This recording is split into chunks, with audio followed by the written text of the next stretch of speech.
pelajaran pada pagi hari ini. Mari kita lanjutkan kepada terlebih dahulu berdoa. Mulai. Berdoa selesai. Oke, baik. Terima kasih untuk ketua kelas sudah memimpin doa. Selanjutnya Ibu akan melakukan absen terlebih dahulu.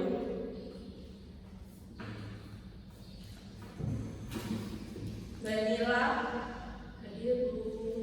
Selvi Hadir Bu. Adib Hadir Bu. ini semua hadir, tidak ada yang sakit. Hadir. Oke. Bagaimana kabarnya kalian semua? Alhamdulillah sehat Bu.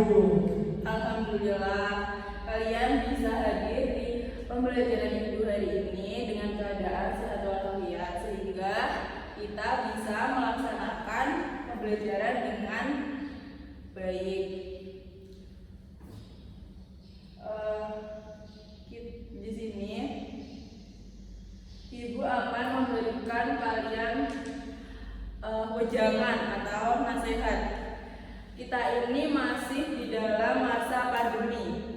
Jadi kalian semua itu harus tetap memakai Masker Bu. Iya, Mas Adib, kita harus tetap memakai masker.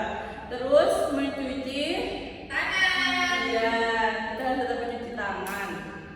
Dan yang ketiga, kita harus selalu berjaga jarak. Kalian semua jangan sampai lupa dengan ketiga hal ini. Tadi ada memakai masker, Mencuci tangan. iya, mencuci tangan, dan yang terakhir adalah Menjaga jarak. iya. Dan kalian jangan lupa untuk makan makanan yang sehat dan bergizi supaya kekebalan tubuh kalian tetap terjaga. Baik Bu.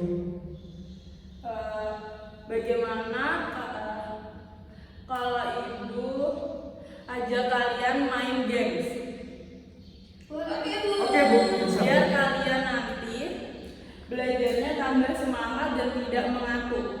Nah, di game ini kita akan enaknya game yang apa ya? Ada yang usul? Ikut aja Bu. Ikut aja. Oke, gamenya apa ya? Kita main game menghitung, tapi untuk kelipatan 2 kalian bilang 2. Paham? Paham. Kita coba sekarang dari Mbak Nila ya. 1. Bentar Mbak. Oh. Jangan. Oke. Siap ya? Siap Bu. Oke. Sekarang kita mulai dari Mbak Nila. 1. 3. Dan 5. Dan. 7. Dan Harusnya 8 itu. Oh, benar Bu, benar. Oh iya benar ya. Saya kan sudah dari 8. Oh iya. Lain. Oh iya, ya, kita ulangi aja. Kita ulangi ya. Kalian harus fokus, Ibu juga harus fokus. Sekarang kita mulai dari Mas Adib. Mas Adib. 1. Kak, Mas Adib ke arah Mbak Selvi, Mbak Mila. Oke. Tetap kelipatan 2. Iya, tetap kelipatan 2 nanti bilang udah, jangan sampai lupa. Oke. 1. Dan 3. Ayo. 4. 4.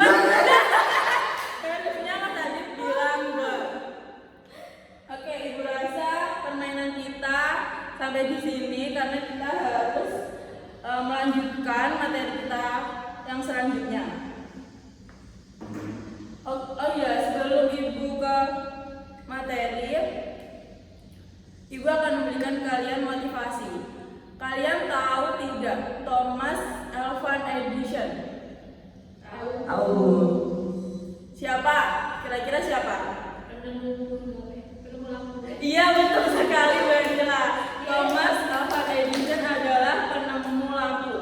Dia sebelum menemukan lampu tersebut, dia melakukan eksperimen sampai 1000 kali. Bayangkan, dia melakukan eksperimen sampai 1000 kali. kali agar bisa berhasil menemukan lampu tersebut. Nah, di sini pelajaran yang kita ambil dari Thomas Alva Edison adalah semangat Thomas, karena beliau tidak pernah pantang menyerah. Dia selalu ingin membuktikan bahwa dia bisa menemukan lampu. Jadi ketika dia gagal satu kali, dia tetap ingin mencoba sampai akhirnya dia berhasil di eksperimen yang ke-1000. Nah, kalian semua harus mencontoh semangat dari Thomas Alva Edison. Jadi kalian untuk belajar harus tetap semangat sampai kalian mendapatkan nilai yang kalian inginkan. Semisal kalian ulangan mendapatkan nilai di bawah KKM, kalian jangan sampai putus asa, jangan menyerah. Kalian harus tetap semangat belajar dan menunjukkan kalau kalian itu bisa untuk kedepannya. Halo? Iya, Bu. Iya, Bu. Bagaimana? Kita harus tetap semangat dulu, Iya. dan optimis. Ya, baik. Selanjutnya Ibu akan membacakan atau ngasih tahu tujuan pembelajaran kita hari ini. Nah, tujuan pembelajaran kita hari ini yang pertama adalah mengidentifikasi atau memahami perilaku produsen. Tujuan pembelajaran yang kedua adalah mengidentifikasi atau memahami perilaku konsumen. Dan yang terakhir adalah memahami circular flow atau diagram konsumen. Sekarang kita ke materi yang pertama. Tadi ada apa? Perilaku produsen. Iya, Bu. Perilaku produsen. Ini masih semangat atau tidak ya? Masih, Bu. Oke. Jadi sebelum kita mengetahui apa sih teori perilaku produsen, kalian harus tahu dulu produsen itu apa. Nah, ada yang tahu produsen itu apa? Orang yang menghasilkan barang. Iya. Produsen adalah orang yang menghasilkan barang dan jasa dengan tujuan untuk diperjualbelikan oleh si konsumen tersebut. Nah, produsen itu tidak hanya menghasilkan barang dan jasa. Ada dua arti lain dari produsen itu sendiri. Arti yang pertama yaitu produsen dia dapat mengelola atau menganalisis serta mengkoordinasi kegiatan ekonomi dari sudut pandang makro.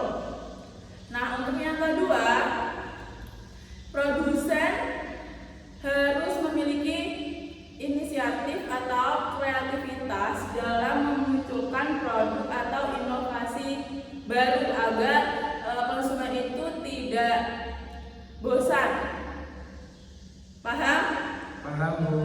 Nah, dari penjelasan tadi kita dapat menyimpulkan bahwa teori perilaku produsen adalah teori yang menjelaskan tentang bagaimana tingkah laku atau perilaku produsen dalam kegiatan produksinya untuk memunculkan barang dan jasa yang secara efisien. Dari sini semuanya paham? Paham, Bu. Oke, selanjutnya Ibu akan menjelaskan dalam kegiatan produksi, produsen harus benar-benar mempertimbangkan beberapa komponen terlebih dahulu. Nah, komponen ini ada 3. Ada yang tahu apa saja? Iya, Mbak Ira, silahkan. Yang pertama, transportasi produk, Bu. Ya, yang kedua, Periklanan. ya. Ayo, ada yang tahu nggak yang terakhir apa?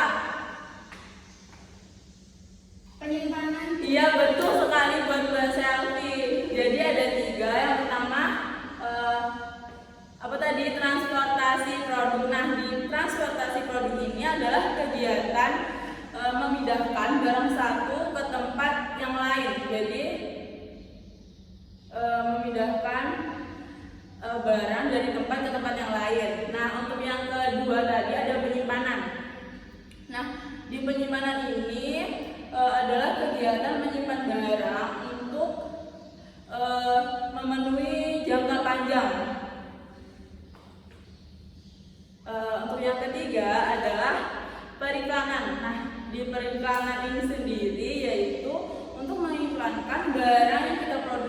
kepada konsumen.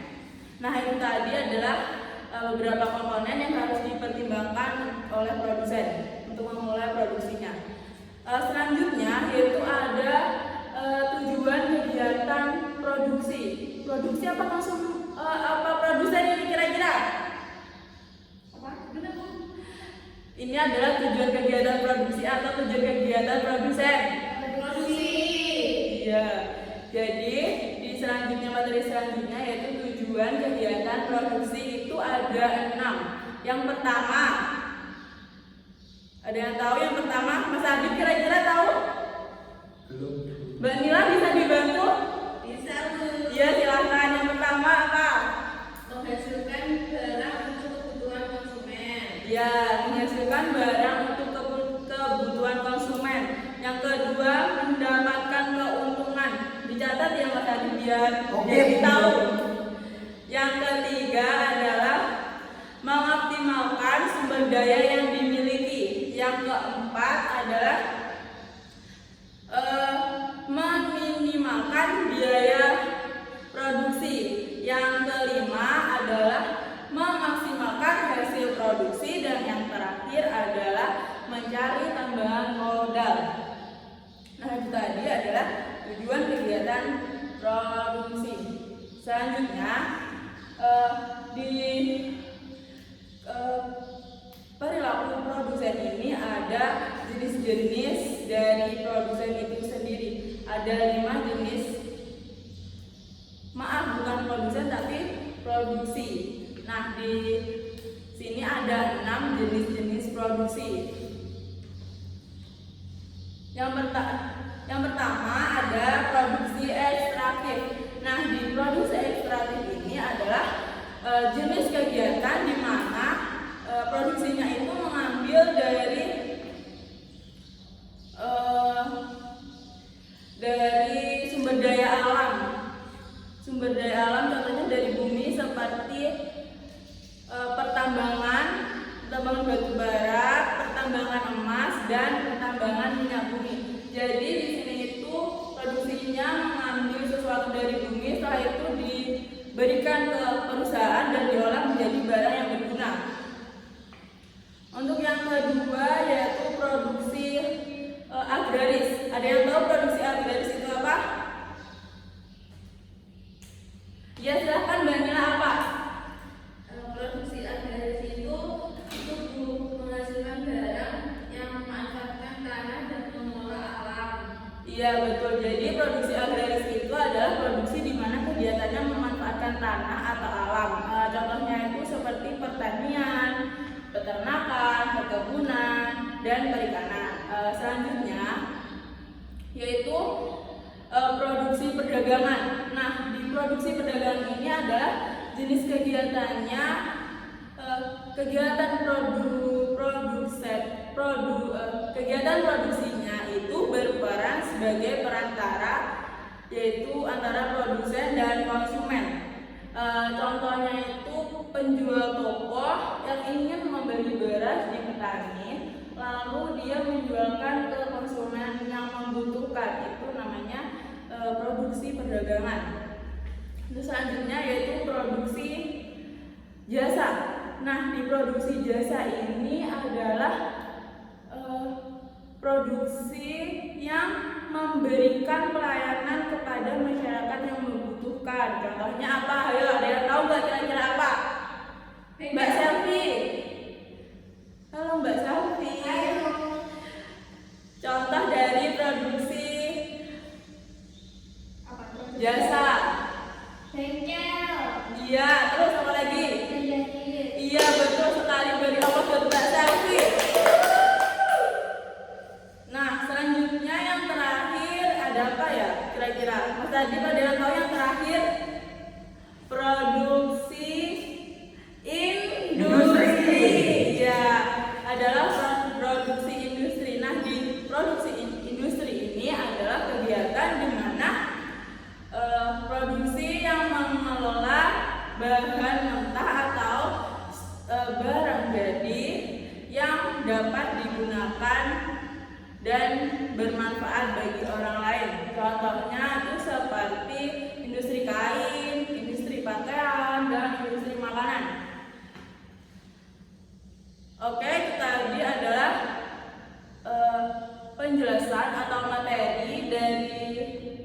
perilaku produsen. Dari sini apakah ada yang ingin ditanyakan atau belum paham? Halo semuanya. Sudah Bu, sudah paham. Alhamdulillah ya sudah paham. Jadi Ibu tidak ragu untuk melanjutkan ke materi yang kedua. Yaitu materi yang kedua adalah perilaku konsumen. Nah, tadi perilaku produsen. Nah, yang kedua adalah perilaku konsumen. Nah, di perilaku konsumen ini kalian harus mengetahui konsumen terlebih dahulu. Konsumen itu apa? Pembeli. Iya, konsumen adalah pembeli. Nah, setelah kalian mengetahui konsumen pembeli, kalian bisa mengatakan perilaku konsumen itu sendiri. Jadi, perilaku konsumen itu adalah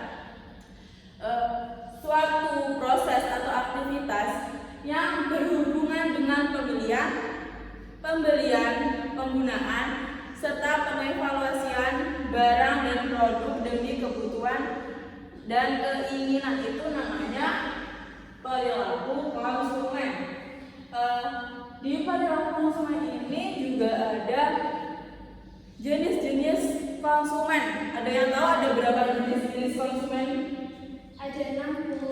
Ya, ada 6. Yang pertama ada konsumen yang berpatokan pada harga. Nah, di konsumen yang berpatokan pada harga ini adalah di mana konsumen itu ketika dia membeli barang, dia selalu melihat harganya terlebih dahulu. Nah, kira-kira dari kalian semua, apakah kalian selalu seperti itu? Iya. Iya, itu juga seperti itu. Jadi ketika kita membeli barang, kita selalu melihat harganya terlebih dahulu. Kalau murah, kita beli. Kalau kaya tidak perlu. Iya. Oke, ini tadi adalah pengertian dari konsumen yang berpatokan pada harga. Dan yang kedua adalah konsumen yang suka menjadi trendsetter. Nah, di sini kalian kan anak zaman now. Pasti kalian jika melihat barang yang tren-tren, kalian selalu membeli. Betul tidak? Betul. Iya, jadi di penjelasan yang konsumen yang suka menjadi trendsetter itu adalah si konsumen ketika ada barang baru, pengeluaran terbaru, baju pengeluaran terbaru, HP pengeluaran terbaru, dia selalu ingin membelinya karena menurut mereka dia bisa menjadi berbeda dari yang lain. Itu namanya konsumen yang suka menjadi trendsetter. Nah, selanjutnya yaitu konsumen yang mengutamakan keuntungan. Nah, di konsumen yang mengutamakan keuntungan ini, dia selalu perhitungan jika membeli barang. Dia tidak terpengaruh oleh faktor-faktor apapun. Beda dari yang suka menjadi trendsetter tadi. Jadi di sini itu dia membeli barang sesuai dengan apa yang dia butuhkan. Itu namanya konsumen yang mengutamakan keuntungan. Nah, selanjutnya yaitu konsumen yang mementingkan kualitas. Kalian jika membeli barang pasti selalu melihat kualitasnya terlebih dahulu. Iya atau tidak? Iya. Iya. Nah, di sini konsumen ini dia membeli barang itu selalu melihat kualitasnya terlebih dahulu. Percuma saja kalau barangnya murah tapi kualitasnya jelek. Iya. Jadi kalau kita membeli barang dengan harga mahal tapi kualitasnya baik, ya tidak apa-apa selagi kita bisa membelinya karena itu kan sebanding dengan kualitas bagus, terus harganya juga lumayan.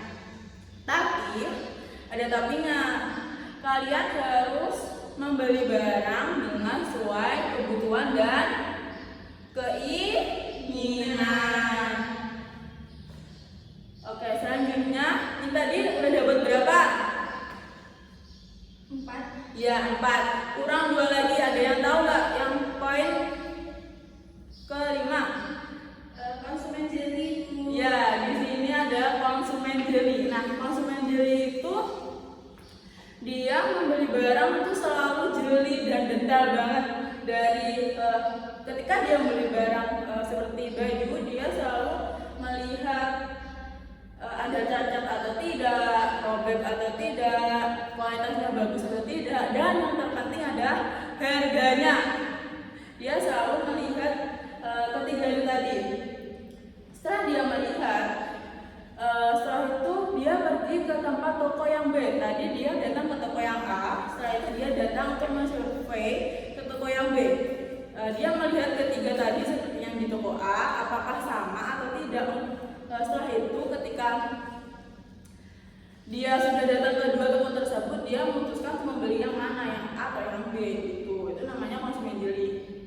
Yang terakhir adalah pelanggan. Nah, di konsumen pelanggan ini itu misalnya begini, ibu mempunyai toko baju. Nah, Mbak Selvi dan Mbak Nila selalu membeli baju di toko ibu. Setiap hari Mbak Nila dan Mbak Selvi selalu membeli baju di toko ibu. Misalnya ya ini, misalnya Mbak Selvi dan Mbak Nila selalu membeli baju di toko ibu. Nah, itu namanya adalah konsumen pelanggan. Nah, itu tadi ada keenam jenis konsumen. Nah, selanjutnya adalah proses pengambilan keputusan pembelian oleh konsumen. Nah, ini ada berapa ya kira-kira? 5 apa 4 Mas Hadir? 5. Iya, di sini di proses keputusan pembelian oleh konsumen ada 5. Yang pertama adalah menyesuaikan kebutuhan. Ini penjelasannya hampir sama kayak tadi. Jadi begini, Ibu akan menjelaskan lagi. Tetap semangat ya kalian semua. Semangat. Kurang sedikit lagi materi akan selesai. Alhamdulillah. Belum. Oke, kita kembali lagi ke materi ya. Apa butuh peregangan otot ini biar tetap semangat? Tidak. Oh iya, kita ke materi aja ya. Untuk menyesuaikan kebutuhan. Nah, menyesuaikan kebutuhan di sini yaitu kita ketika membeli barang harus sesuai dengan kebutuhan dan keinginan. Kita harus bisa membedakan mana kebutuhan primer dan kebutuhan yang tak terduga. Itu namanya menyesuaikan kebutuhan. Nah, yang kedua adalah pengumpulan informasi. Nah, di pengumpulan informasi ini kita bisa melihat ketika kita membeli barang di online, kalian pasti sering menggunakan Shopee. Sering. Ya, biasanya kalian ketika melihat informasi tokonya bagus atau tidak, kalian pasti melihatnya dari kolom komentar atau bintang yang didapat dari toko tersebut. Iya. Nah, itu namanya pengumpulan informasi melalui online. Kalau melalui offline bagaimana? Nah, kalau melalui offline itu kalian bisa dapat informasi dari Mbak Nila. Mbak Nila sudah pergi ke toko A. Terus Mbak Selvi tanya ke Mbak Nila. Terus Mbak Nila memberitahu kalau di toko A tersebut bagus barangnya, kualitasnya baik, harganya sesuai dengan kualitas. Nah, itu namanya pengumpulan informasi dari offline melalui teman. Nah, selanjutnya adalah penilaian. Nah, di penilaian ini penilaiannya sama. Jika kalian pergi bersama teman atau keluarga, kalian bisa gini, kalian bisa temannya bisa mengasih saran kalau baju yang kalian beli itu cocok buat kalian sendiri atau tidak. Nah, kalau kalian pergi sendiri, biasanya kalau di toko-toko baju itu ada pelayan, iya apa tidak? Ada. Nah, biasanya pelayan-pelayan itu sering memberi saran kepada kita. Biasanya warnanya kurang pas di tubuh konsumen. Biasanya warnanya kurang cocok, terus kurang besar seperti itu. Nah, yang keempat ada yang tahu apa? Keputusan. Coba Mbak Nila jelaskan keputusan itu apa? Kalau menurut pendapat saya sendiri ya, Bu. Iya. Keputusan itu ketika kita memutuskan membeli suatu barang Iya, betul sekali Mbak Mila. Beri tepuk tangan buat Mbak Mila. Nah, di keputusan itu adalah ketika kita membeli barang, kita bisa dari teman yang memutuskan atau diri kita sendiri. Tapi lebih baiknya kita itu membeli dengan keputusan diri kita sendiri, karena yang memakai kan kita sendiri. Nah, itu namanya keputusan. Dan yang terakhir adalah ayo apa? Reaksi atas atau perilaku. Iya, yang terakhir adalah reaksi atau perilaku setelah kita membeli barang. Nah, ketika kita membeli barang di online tadi, kalian biasanya memberikan reaksi atau komentar, merasa puas atau tidak. Nah, kalau kalian memberikan komentar tidak puas, itu sangat bermanfaat bagi si toko tersebut, karena untuk selanjutnya toko tersebut bisa memperbaiki produknya agar lebih baik lagi dan peminatnya itu bisa banyak. Nah, itu kelima, proses pengambilan keputusan pembelian oleh konsumen. Selanjutnya ada faktor-faktor yang mempengaruhi perilaku konsumen. Nah, di sini ada 5 juga. Yang pertama yaitu faktor lingkungan. Yang kedua ada faktor kebutuhan. Yang ketiga ada faktor harga. Yang keempat ada faktor kualitas. Yang terakhir ada faktor Promosi. halo faktor Promosi. ya faktor promosi. Nah, kita akan menjelaskan dari faktor kebutuhan terlebih dahulu. Di faktor kebutuhan ini ya, kita harus membeli barang sesuai dengan kebutuhan dan keinginan. Ini tuh penjelasannya hampir sama, semuanya hampir sama, tapi ibu akan selalu menjelaskan biar kalian tetap ingat dan bisa membedakan, oh ini yang jenis-jenis konsumen, oh ini yang proses pengembalian keputusan tadi, terus dan yang terakhir ini adalah faktor-faktor faktor-faktor konsumen. Selanjutnya yaitu faktor lingkungan. Nah, lingkungan itu sendiri sangat mempengaruhi gaya hidup dan kebutuhan kita. Semisal Mbak Nila dan Mbak Selvi rumahnya deketan. Nah, Mbak Nila selalu membeli barang yang selalu tren-tren yang hits. Nah, Mbak Selvi itu selalu mengikuti apa yang dibeli oleh Mbak Nila, dan seterusnya. Mas Adib juga seperti itu. Nah, itu namanya dari pengaruh dari faktor lingkungan. Selanjutnya adalah faktor kualitas. Faktor kualitas itu sendiri yaitu semisal kalian pergi ke mall. Nah, di sana itu biasanya ada kayak sales penjual kursi. Nah, di situ si penjual kursi tersebut atau salesnya itu biasanya memberikan brosur atau menjelaskan kepada kita tentang kualitas produknya. Terus kalian jadi tertarik karena si penjual tadi memberikan kualitasnya bagus, harganya terjangkau, akhirnya kalian tertarik membeli dan tanpa ragu untuk memikirkan matang-matang. Itu namanya faktor kualitas. Selanjutnya yaitu faktor harga. Nah, faktor harga itu sangat penting karena kita ketika membeli barang kita selalu melihat harga terlebih dahulu. Itu namanya faktor harga.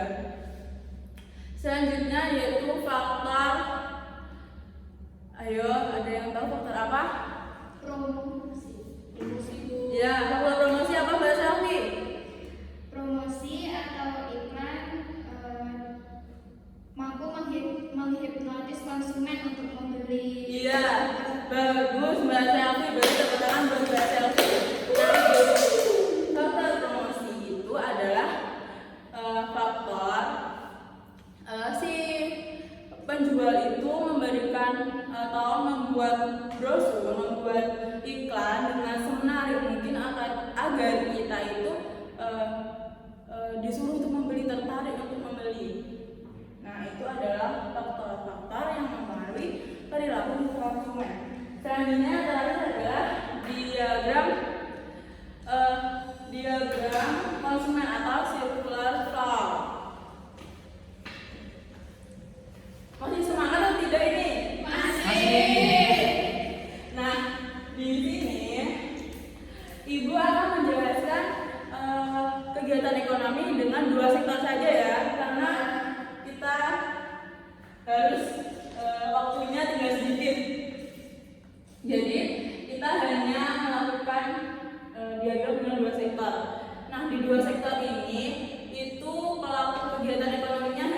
dua, yaitu rumah tangga konsumen dan rumah tangga produksi. Nah, di sini RTK. Nah, di sini RTP. Nah, awalnya rumah tangga konsumen ini dia menyediakan faktor produksi seperti SDM, SDA, dan modal. Nah, SDM itu sendiri adalah tenaga kerja dan SDA sumber daya alamnya itu adalah tanah. Nah, RTK itu menyediakan faktor-faktor produksi, kemudian yang dibutuhkan oleh rumah tangga produsen. Selanjutnya, di rumah tangga produsen ini tadi kan dia menggunakan faktor-faktor produksi ya. Setelah itu dia memproses ini tadi semua dan selanjutnya akan menghasilkan apa kira-kira? Dia akan menghasilkan barang dan jasa yang kemudian dijual kepada rumah tangga konsumen untuk memenuhi kebutuhan hidupnya sehari-hari.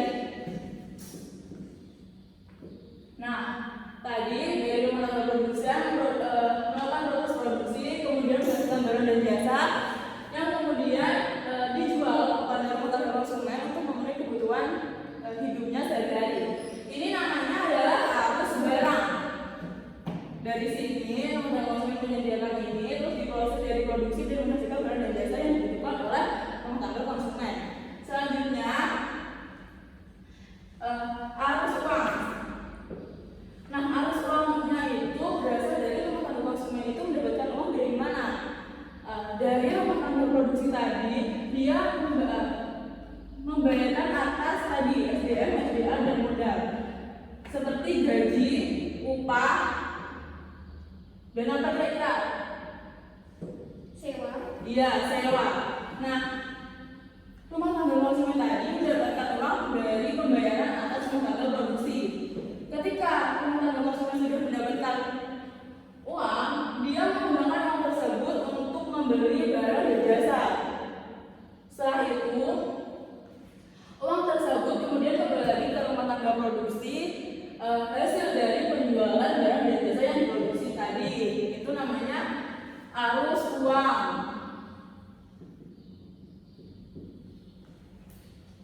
Nah, ini termasuk diagram melingkar dari kegiatan konsumen. Oke. Halo semuanya, masih semangat? Masih. Oke. Ibu kira penjelasan ibu sudah cukup. Kalian selanjutnya akan ibu kasih tugas kelompok atau diskusi kelompok. Untuk kelompok pertama yaitu Mbak Nila dan kelompok kedua ada Mbak Syafri dan Mas Adib. Untuk kelompok satu pertanyaannya ada mencatat ya Mbak Nila. Adakah hubungan antara kegiatan ekonomi suatu negara dengan sistem ekonomi negara tersebut? Jelaskan. Adakah hubungan antara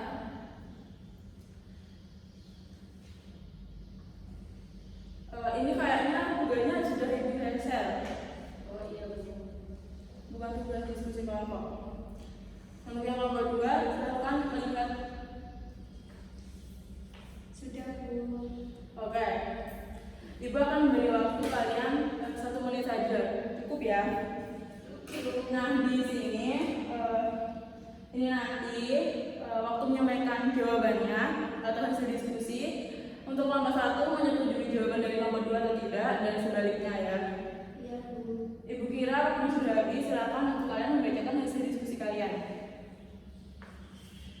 Jawaban dari kelompok 1, adakah hubungan antara kegiatan ekonomi suatu negara dengan sistem ekonomi negara tersebut? Tolong jelaskan. Jawabannya tentu ada Bu, karena jika tidak ada hubungan antara kegiatan dengan sistem ekonomi suatu negara, artinya negara tersebut tidak dapat memenuhi kebutuhan ekonominya dan akan kekurangan kebutuhan. Iya betul. Ibu kelompok 2 silakan menyetujui atau tidak jawaban dari kelompok 1 tadi. Kelompok 2 menyetujui jawaban dari kelompok 1. Menurut kami jawaban dari kelompok 1 sudah cukup baik. Ya, berikan tepuk tangan dari kelompok 1 sudah menyampaikan yang baik. Oke, selanjutnya kelompok 2 silakan. Ayo cepat. Oke. Kegiatan produksi primer. Tolong bacakan pertanyaannya ya Mas Adi. Oke. Tuliskan cara perluasan produksi yang bisa dilakukan oleh produsen dengan contohnya. Ya. Pertama, yaitu kegiatan produksi secara primer. Kegiatan yang menghasilkan kegunaan dasar meliput ekstraktif dan agraris. Kedua, kegiatan produksi sekunder yaitu kegiatan yang menghasilkan kegunaan bentuk meliputi bidang produksi industri dan kerajinan. Dan yang terakhir, kegiatan produksi tersier yaitu kegiatan yang menghasilkan berbagai kegunaan utility meliputi bidang perdagangan dan Iya. Untuk kelompok satu bagaimana jawaban dari kelompok dua menyetujui atau tidak? Kelompok satu Atau ya. Jadi jawaban dari dua kelompok ini sangat bagus dan semoga apa yang Ibu ajarkan hari ini bisa kalian terima dan kalian pahami dengan baik. Untuk yang terakhir kalinya kita akan menyimpulkan produksi untuk yang terakhir kalinya Ibu akan menyuruh kalian untuk mereview materi pembelajaran kita pada hari ini secara bersama-sama saja ya. Yang pertama tadi kita mempelajari tentang perilaku produsen. Nah, terus di perilaku produsen ada jenis-jenis produsen. Tadi ada produksi agraris, ada produksi agraris, ekstraktif, jasa, perdagangan dan industri. Nah, untuk yang perilaku konsumen itu ada jenis-jenis konsumen. Tadi ada apa saja? Halo. Ada konsumen yang konsumen yang berpatokan pada harga. Halo, masih semangat? Masih. Ya, konsumen yang berpatokan pada harga. Terus yang kedua ada apa saja? konsumen yang suka menjadi Konsumen yang suka menjadi trendsetter. Yang ketiga ada konsumen yang mengutamakan kualitas. Yang ketiga adalah konsumen yang mengutamakan keuntungan. Dan yang berapa ini? Yang kelima adalah konsumen jeli. Yang terakhir adalah pelanggan. Dan yang terakhir adalah diagram mengikat dengan dua sektor. Oke, terima kasih. Kalian sudah mendengarkan penjelasan Ibu dengan baik.